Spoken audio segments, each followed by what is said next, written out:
Babble with Ben.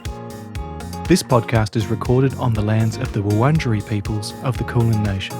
I wish to acknowledge them as traditional owners.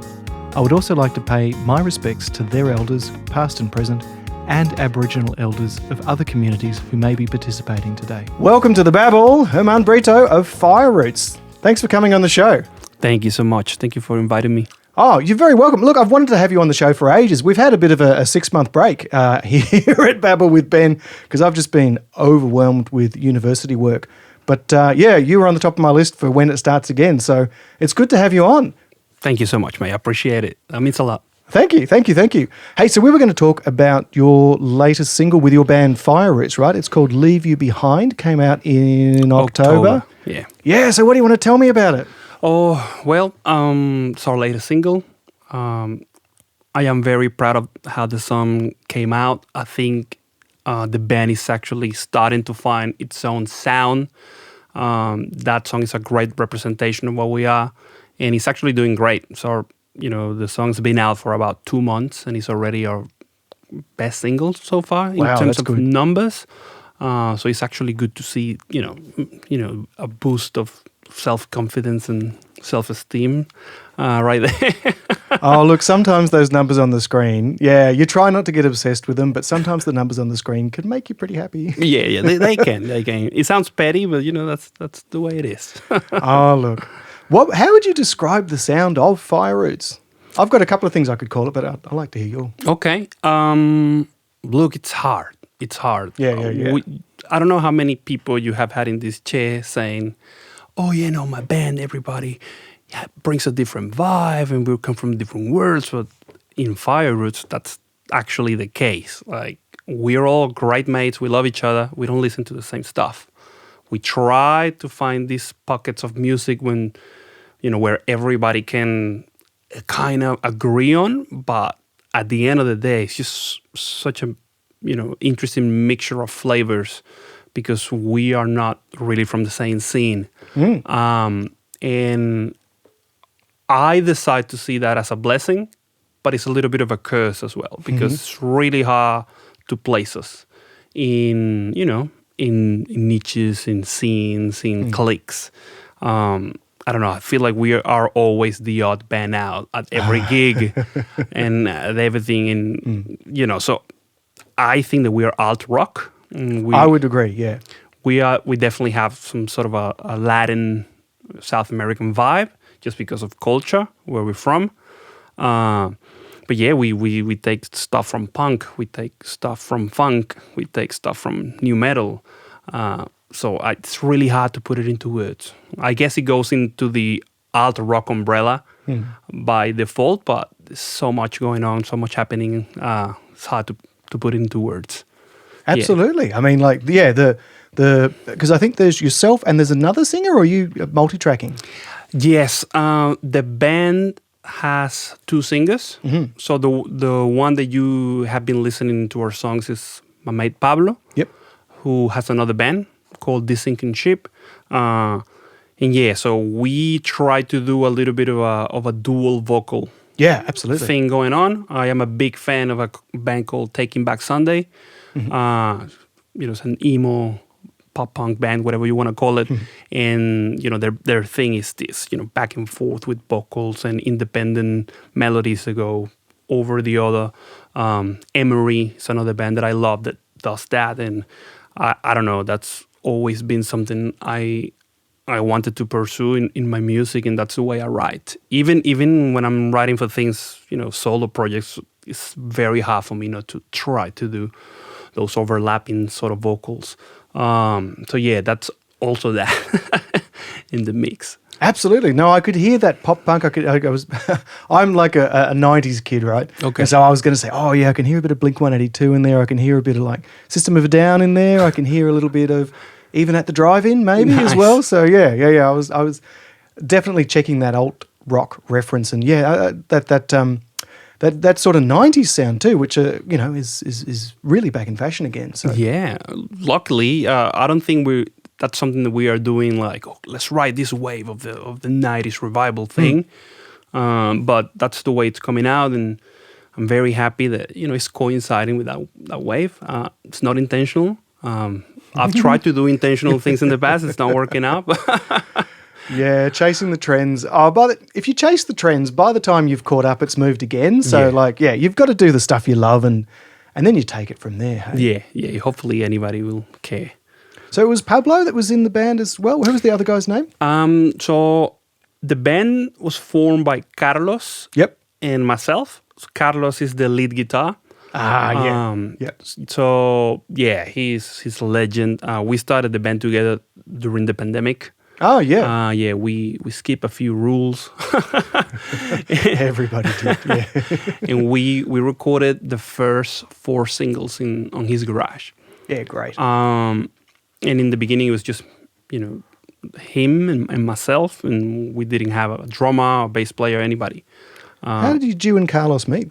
We were in different bands that didn't work out. And once I put a gig in a place called Vodka Temple in Carlton, in Lygon Street.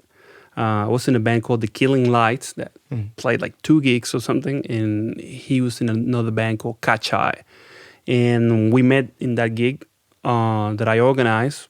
I put an ad on Facebook, or he put an ad, and I found his band and texted him, and we started chatting from there. And I really clicked with him because he's the type of person that, really wants to help you with information. Yeah. And I am the same way. So we have always been like, maybe you should get your band to this open mic. Maybe you should try applying for this venue or get into this Facebook group. So we were always, back and forth. And there was a moment when, during the pandemic, both of our bands were going nowhere. We were having problems with different members and not really digging the situation we were in. He was like, I had these songs. I don't know what to do with them. And would you like to check it out? Tell me, give me your feedback. And I was like, oh, man, I want to sing in this. That was our first single, Speed of Light, and Losing Grip. And I was like, I would love to sing in this if you're happy to. And I think he just wanted me to sing in one song, but I sang in all. I wrote my vocal parts for everything. And I was like, man, we should make a band. It's like, okay, let's do it. And we just started recording some singles on his garage, and everything started right there. And then we started recruiting people slowly. Who was next after yourself? Our former drummer, Sam Brown. Yep.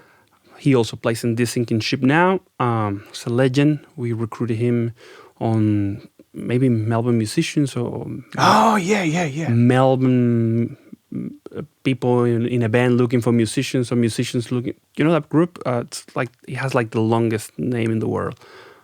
Maybe. Yeah, people looking for bands, or bands looking for people. Something like that's the name. One of those two. He had these great covers in there. Chat with the guy, loveliest person in the world. Then we needed a bass player. I ended up using, this app that is like Tinder for no, I've never used that one. Yeah. There's an app that's like Tinder but for musicians. So you literally just like swipe people. Bandmix, I think is the name, Bandmix. That's a great idea. I'm surprised I haven't heard of it before. Yeah. It's great. It's great. You swipe. Tinder for musicians. Yeah. It's literally that. I found a bass player, Steffi Wang. Yep. Which was great. She didn't have the premium version or anything, so luckily I could find her Instagram and DM. Oh, you couldn't message her without the premium? Yeah, mate. There's something weird. If you don't have premium, you cannot really text to people, so you need to put your details. Yeah. But if it's like an email address, the website doesn't let you put ads and .coms, so you kind of have to trick the thing. Yeah. I think she left her Instagram, and then I texted through that, and I convinced her. She was playing in another band called Dumb Sun, which they're really good. So she ended up playing with us, and then Carlos ended up recruiting our friend Pablo, who used to play with him in that other project where I met him from. And then we just started jamming some of the songs that we had record. And in Carlos' garage and put a couple covers together. And I think by our third practice, I already had a gig booked in Whole Lotta Love, and we took it from there. I've played Whole Lotta Love too, and it was a great venue. But I heard around the traps that they're going to close down. Yeah, man. Very sad. Yeah. Very sad. We're going to miss you, Whole Lotta Love. Yeah, you're great. You're great. Thank you for giving us an opportunity. Yeah. We my band who I was talking to you about, Strawberry Lipstick. We had a gig there a little while back, and just the vibe with the Led Zeppelin posters on the wall, and No, it's always a shame to lose a venue like that. So it'll be missed. Yeah, I am very sad about it. I was trying to organize a gig for our next song. Hopefully he was going to be there, but I understand why they have to do what they have to do. Oh, it's hard work to have got through the pandemic. Yeah. Yeah, no, it's hard, mate. The rent is going crazy. Inflation is going crazy. Sydney Road or Lygon Street for Whole Lotta Love? Sydney Road. Sydney Road, yeah. I can just imagine, yeah. Yeah. So, I don't know.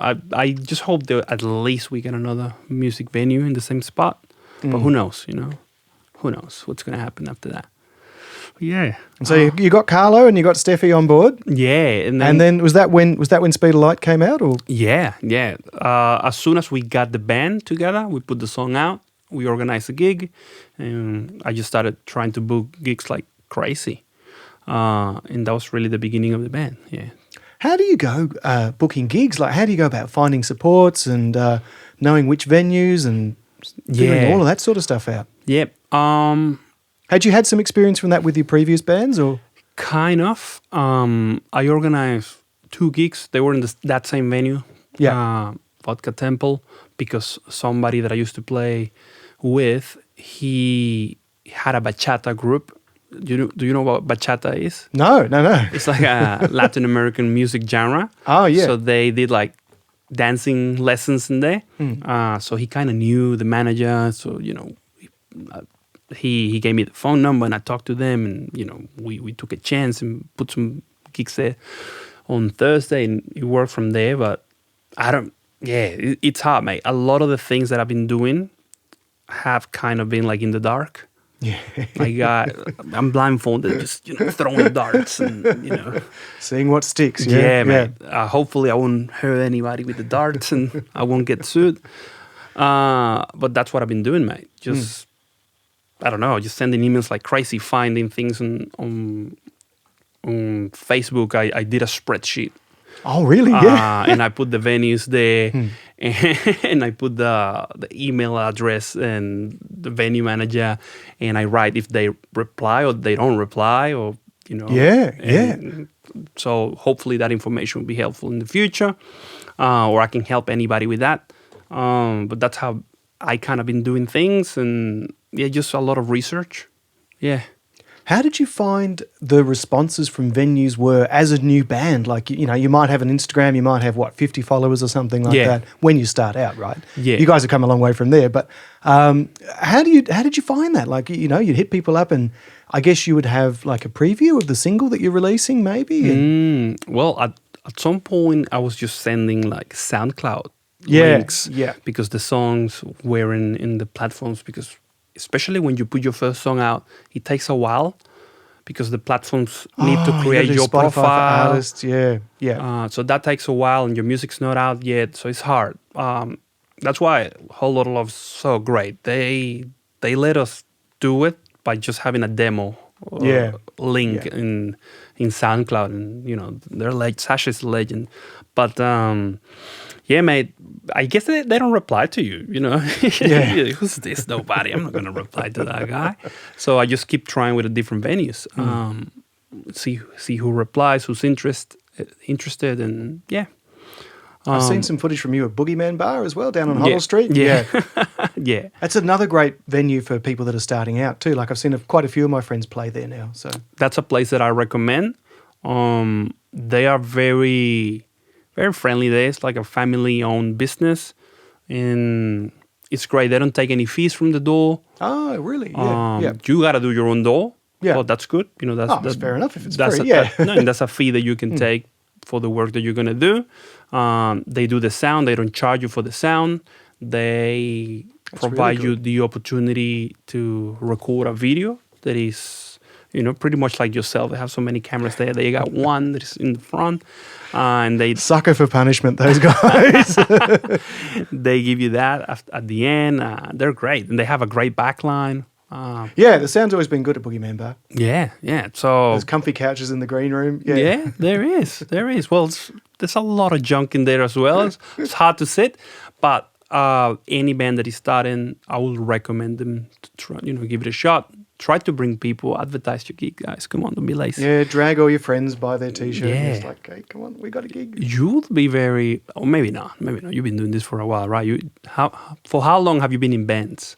For how long have I been in... Well, it's funny you ask that because really, Strawberry Lipstick is my first... I've done acoustic solo stuff for ages and ages and ages, right? But my punk band is really my first band. I came into it fairly late, and I think we did our first gig last year. So I've only really been in bands, despite, sort of being on the fringes for years and years and years. I've only really gotten into it in maybe the last year and a half. So, okay. Yeah, wow. So catching up, yeah. Congratulations. Welcome to the dark side. I love it. I keep on kicking myself that I didn't do it earlier. But no, because my background is in IT, and I've told people before I got really burnt out doing IT stuff.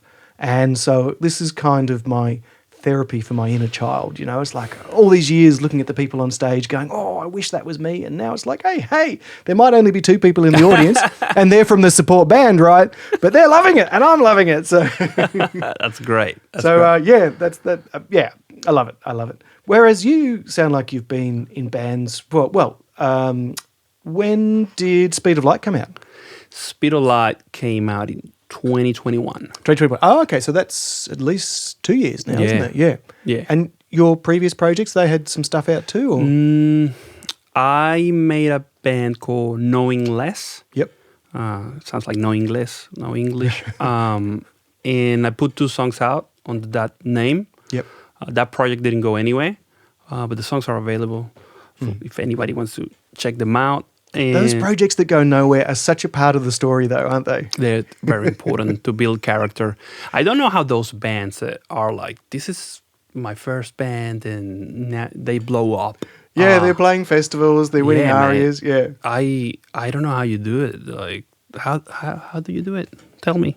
DM they have a good support crew. Like they have people in the industry, I think, that are sort of bringing them up. But I think they're very smart. Well. Oh, you've got to be dedicated. Yeah. If you're not dedicated, the competition just sort of eats you alive, right? Yeah. But if you have the talent and the dedication and the support network, I think that's where things come in. I think also being in the right place helps. I am from Venezuela in South America. I think Venezuela's got to be the least rock and roll place in really? South America. Like where I'm from, everything is about dance music. Salsa, reggaeton, merengue. Yeah. That's what people really really likes and consumes. And I gave it my fair shot in there, especially being from a small city. It was really hard. I've been playing since I was 17 years old. I'm 33 now. Yeah. Oh wow. Yeah. So you've had the long run up too. Man. Yeah. This is the best band I ever been in. Yeah.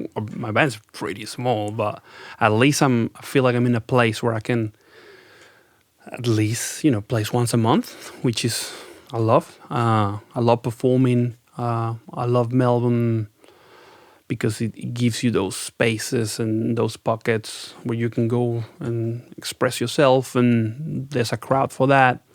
There's a scene for that, and mate, this is just lovely.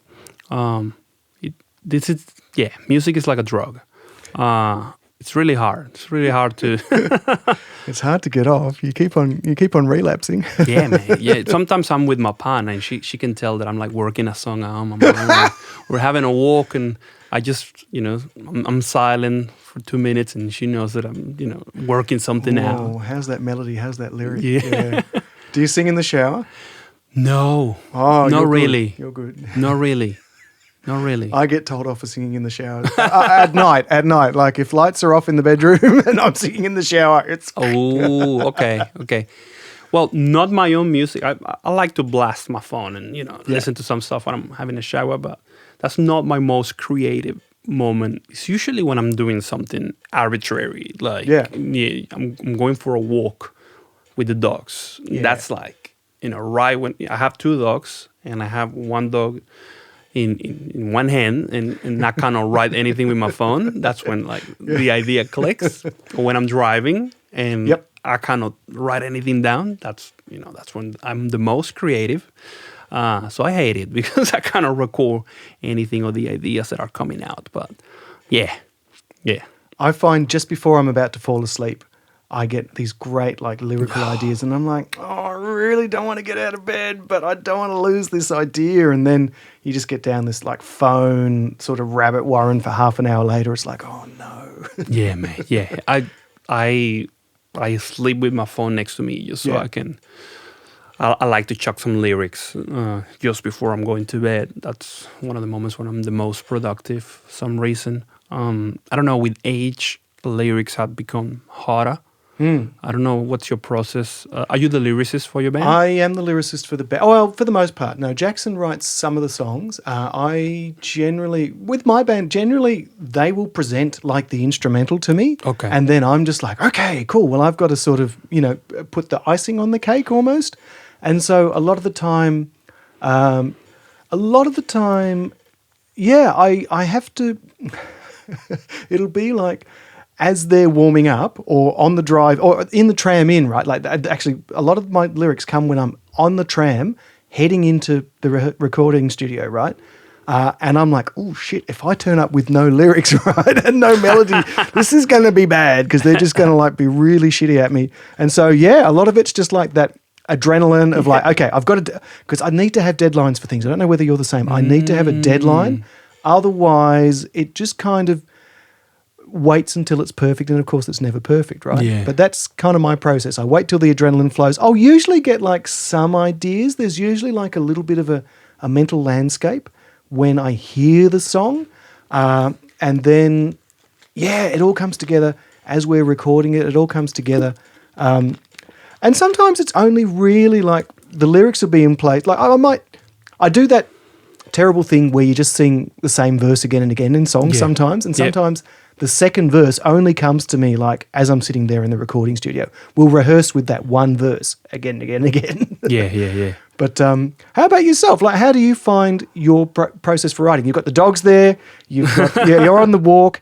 What inspires your lyrics? Good question. I try to talk about personal experiences just because I am a big fan of brutal and honest lyrics. That's what gets me. I feel like the sincerity and that emotion that comes from actually, knowing what you're talking about because it's inside of you is flawless, and that's usually what I like to consume as well.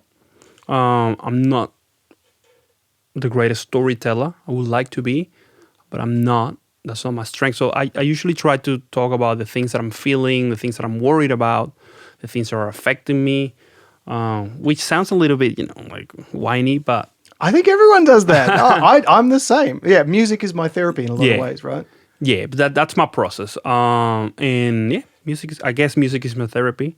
But mate, it's a big of a challenge right now that I'm trying to write in English, which is my second language.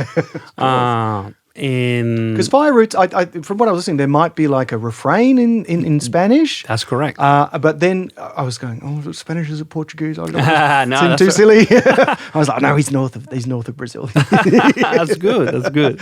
And so I'm like, I can't even I've done a hook or two in French, right? And I just like get up Google Translate and go, oh, okay, well, I'm pretty sure that's pretty close to what I want. But I can't imagine writing whole songs in like your second language. It's difficult, but I like it. I think it's a nice test. I don't see it like, I'm writing in English because I'm in Australia and people in Australia talk. No, I wanna do it. Yeah, cool. And it's something that I've never done before. So I enjoy it a lot.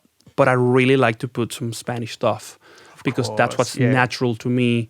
And that's literally how my brain works these days, like half of the time I'm thinking in English and half of the time I'm thinking in Spanish. So Fire Root song, I think it's at least lyrically, it's a good representation of how my brain works.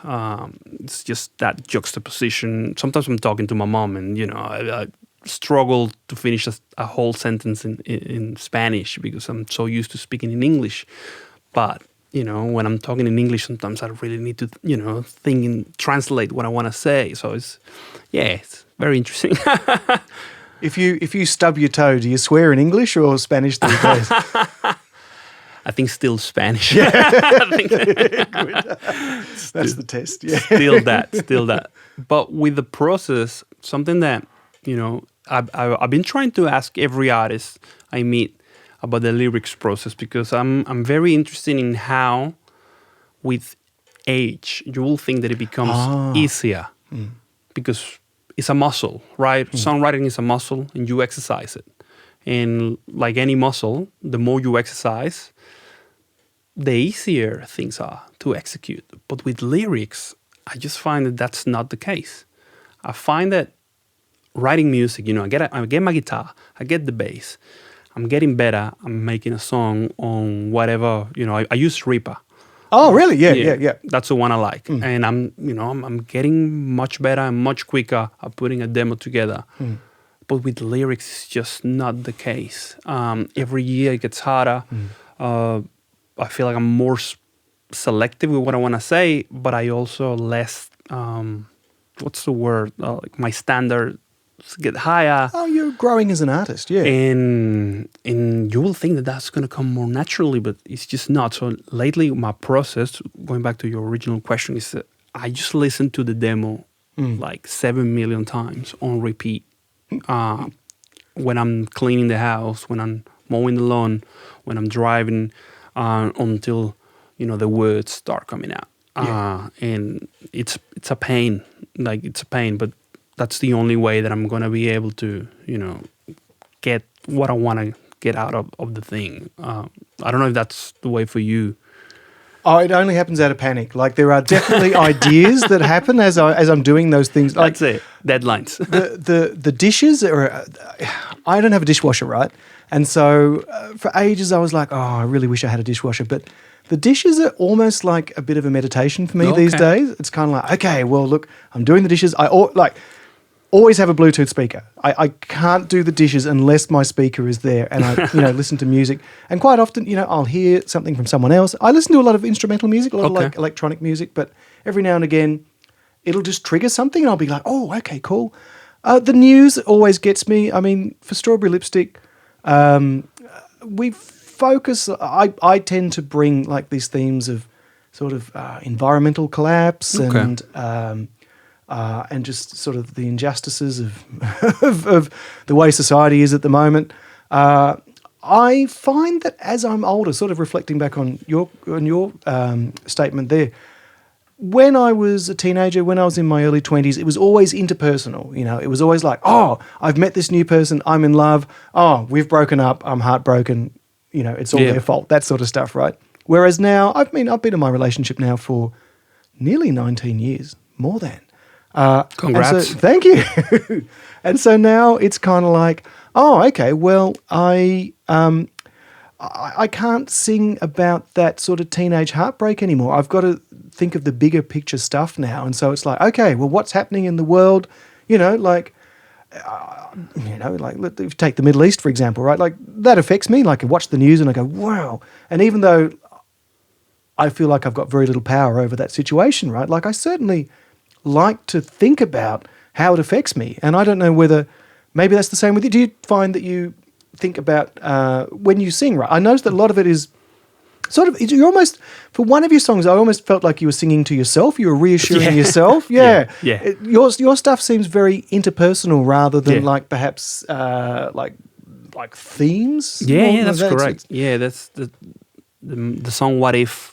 I'm pretty much singing to myself. That's the one I really like the guitar riff on. Yeah, that's good. That's the one that I'm singing to myself pretty much, and it's about my chase with the music. Is it too late? Is it worth it to still giving it a shot? You know, my train maybe just passed and I didn't catch it. Am I in my prime years? You know, do I still have a message that is worth being listened to? You know, I feel like a lot of my lyrics have a lot of questions. There's a lot of questions that I would like to find an answer to, and that's how I try to relieve myself from the pressure of not having the answer to those interrogants. And yeah, I love what you said. You've been in such a long relationship, and I cannot sing about heartbreak anymore because I'm in such a stable place right now. It doesn't really make sense, and I find myself in the same predicament. I'm in a 6 years relationship in January. Thank you so much. In January, and I'm very happy. And I love heartbreak music. That's my favorite thing in the world. Like that, I love that stuff. But you know, I'm not really in the position to feel those emotions because you know I'm in a very happy place. So a lot of my songs are about how do I feel with certain moments or where I am with friends or situations where there's such a weird social dynamic, and I try to navigate that. Our latest single, Leave You Behind, this is the first time I ever say this out loud. It's about everybody has, well, I hope not, but a lot of people have a family member or a friend that is in jail or has been in jail. And for some reason, you know, in some scenarios, some cases, you don't know if that person's guilty or not. Or at least from where I'm from, because I'm from such a corrupt place where there's so many little variants, you know, not variables that can affect anything where, you know, I don't really know. You know, I there's something in me that tells me that this person might be guilty, but I don't want it to be, and I love this person. So it's about me navigating that feeling. You know, like, how do I get rid of this? How do I get rid of this empathy for this person that might have done something horrendous? But what if that person is innocent? But maybe they are not innocent, but I still love them. Is that love? Is the love that I feel for that person bad? You know, so it's a lot of that. Words is another song that is similar. You know, that's somebody that, you know, I used to have a big connection showing this side of themselves, and I'm like, Bloody Mary, like, wow. And are we still friends? So if I turn on you because you were like this, and what does that make me? Am I doing this for social clout and trying to be the right person? Or I don't know, you know, a lot of my songs lately are about that. And yeah, it's just a way that I have to explore the true core of different feelings and situations in life right now. And I kind of like it. You know, I spend most of my life, you know, writing about heartbreak and things like that. So navigating different things, it's super cool. It's nice, and I think you'll always find that there's someone who can sort of connect with those lyrics too. It's interesting. Like when you start putting those thoughts, when you start putting those lyrics out there, it's always amazing when people start listening to them and they say, "Oh, hey, you know, I really felt that lyric. I really felt this. I really felt that." And I think that's part of the therapy too, isn't it? Yeah. Because you're obviously going, you know, because hearing you talk, I'm like, oh yeah, that's like when people talk about unconditional love, like, oh yeah, there's like unconditional is like big, right? Yeah, like, you know, if someone, you know, like, yeah. And so it's kind of like, yeah, well, what are the conditions of unconditional love? Like, you know, and people say, oh yeah, you know, they're family, you know, their blood is thicker than water, but it's like, oh yeah, but if they've done something horrible, you really, you're finding the limits of it. You're finding, you know, those really interesting parts where it's like on the edge. Yeah, mate. Look, I was in I was in a project before with someone that I have a lot of respect to, but it's just someone who was offending everybody, making other musicians feel like crap. And I'm like, man, this guy's so loyal and so nice to me, but like, to what cost? And that's put a lot of things in perspective to me, between friendship and what's right and what's wrong, and love and unconditional. Like, where do you draw the line? I don't know. I've been navigating about that. It's an interesting topic, and something I've been exploring lately. I could go on forever about this. I think that's part of the musician experience, is to find someone really fascinating that you do want to collaborate with, and you'll hear people on the sidelines going, I don't know if you want to collaborate with this person, but you do it anyway, right? And sometimes it's like, yes, I'm glad I did that. But then sometimes it's like, I see what those other people were saying. Yeah. But I think everyone deserves a chance, you know what I mean? Like, everyone deserves a chance, and you've got to follow your heart with these things. I mean, like, as you said, like, you do get a reputation through association, so you've got to make these decisions carefully. But I believe everyone gets a chance. Yeah, I think in this day and age, it's important that we try to battle bitterness and hate and spite with just a different face that people haven't seen in a while. Maybe be nice to someone who was a little bit shit to you. Maybe that will maybe bring a different reaction. I don't know if people really think about these things, but I'm pretty sure if you're very aggressive to me and I'm super nice to you, that's gonna throw you off. Right? Like, more than me being, reacting the same level. So I also, I'm trying to be that person, just to try to really create change, and at least in people, in people that I know. I'm not an activist. I'm not someone who, is fighting for the right things. I'm from a place that is socially broken, a lot of political stuff that I don't want to really get too deep into that.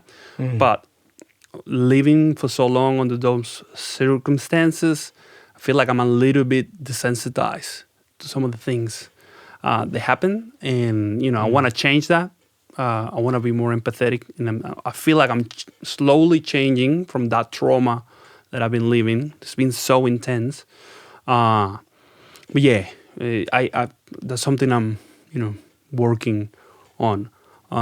Because sometimes when you live things that are so, gruesome, and you go somewhere else where somewhat normal, and something bad happens, and everybody's like, oh my God.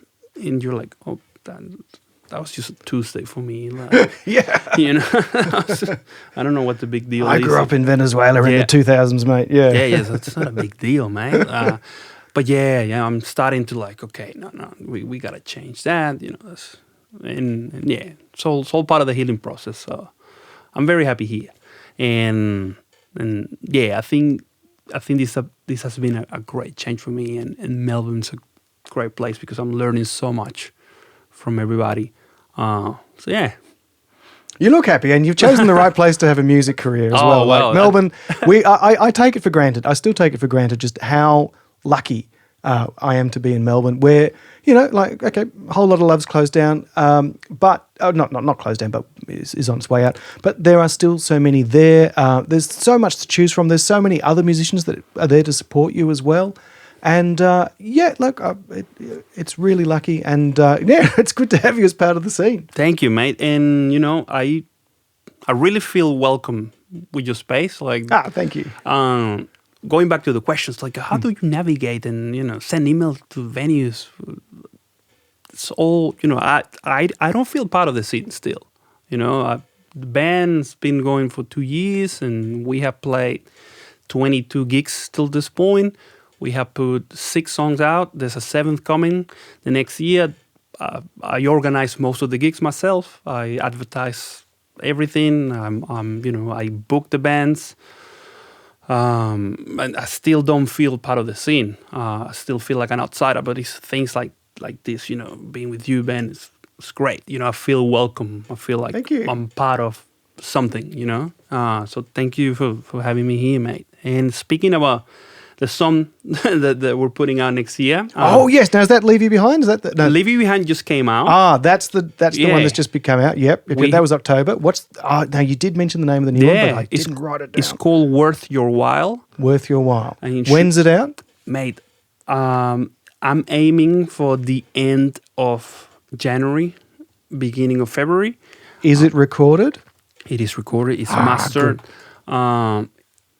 It's a great song. I really like it. And this is the song where we let our hair down with our Latin sound.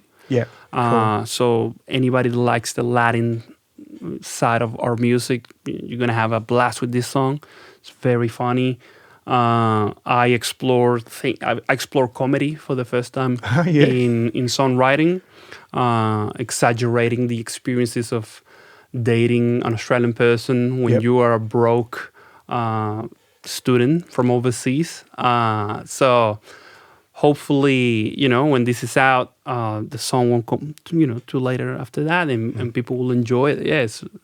I'm very proud of that one. Yeah. Awesome. I'll be plugging it on the podcast when it comes out. So that's great. Yeah. Well, look, Germán, it's been really, really lovely to have you on. Is there anything else you want to mention before we wrap it up? Well, before we wrap it up, you got a gig coming up? We are going to be playing at a festival. I don't want to announce it yet because it's not 100% confirmed. We just signed the contract, but it's not out. I don't want to jinx it. But if you want to know what festival that is, follow us at Fire Roots Music in all of the socials. And whenever we're playing live, make sure you come see us because we go wild. I think live performance is our strongest suit. And we are a band that really puts a show. And I'm the type of person that jumps into the crowd and does crazy stuff. And people are always, worried that I'm going to get hurt. So if you like that, you go see for the suspense. Other than that, that's pretty much it. Thank you so much. You're very welcome. Thanks so much. Thank you. Have a good one.